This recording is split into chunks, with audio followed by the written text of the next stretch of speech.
Hey everyone! Today has been nothing short of fantastic between the early arrival of my first order of personal copies of my book and then being able to celebrate that with a friend at the Chicago Diner, signing my first book, enjoying a milkshake, and running into Jean Bauer randomly at the diner. Just all amazing things, and being able to share that with Jean and my friend, and it's just been a really fantastic day.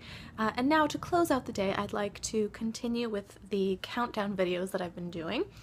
So we are now 6 days away from the launch of my first ever book, a memoir about the 18 months that I spent living in a van. So in honor of the 6-day countdown, I thought it would be fun to name or suggest 6 ways in which you can manifest or help manifest your destiny. Now, I'll preface this by saying that regardless of where you fall in the spectrum of spirituality or the universe or religion or God or any of those things, I do believe that even trying just one of these will enrich and nourish your life in some capacity. So hang in there. I think you might actually like some of them even if you don't fall into the manifestation realm of things. So here we go. 6 ways to manifest your destiny. Number 1, journal. I started journaling a little over a year ago. Every morning I write down my intentions for the day, what I want to accomplish. I ask for assistance in certain things, whether it's just being able to be present or giving thanks in some way, and then of course I also write down the things that I am grateful for that morning as well. It can be random things or really important things, whatever you want. Just taking a few minutes to give that time to yourself is really important.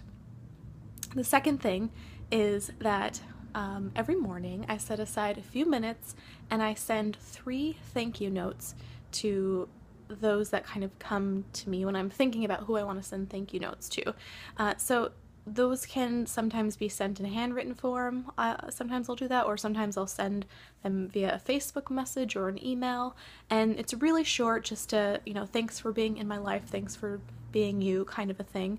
And so once I started doing that, it was maybe 5 or 6 months ago, I started doing that almost every morning. And it's nice to start your day by giving thanks and gratitude to people that you might not communicate with regularly or see all the time. It's a really refreshing way to start the day.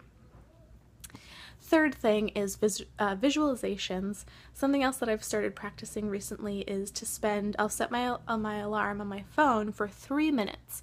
And for those 3 minutes, I will just lay back and visualize something that I want to have accomplished. And I actually break mine into categories where sometimes I'm visualizing monetary wealth, success of the book, health, general health and wellness, general happiness, a deep romantic partnership, whatever it is for you.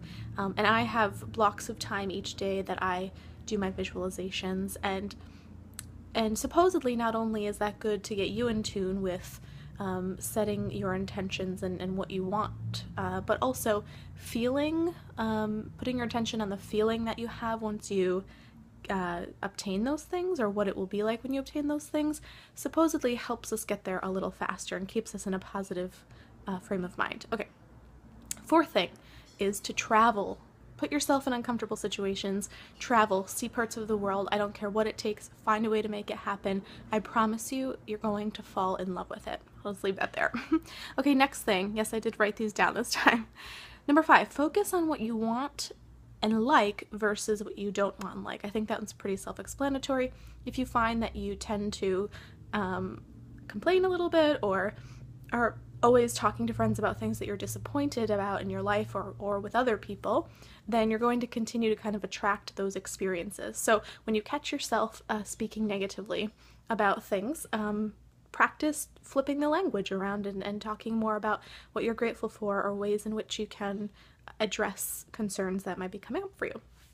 Finally, number 6 is to change your language. So kind of what I was alluding to just in the last one is make it purposeful, positive, forward thinking. Instead of thinking in the past or worrying about what might happen or what has happened, think about what you want to have happen. And so it's kind of interrelated in that visualization and and the focus of remaining positive.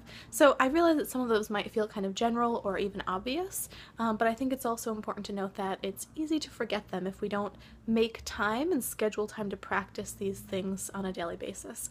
So I hope that you enjoyed that list of 6 things, 6 days to go before the release of my first ever book.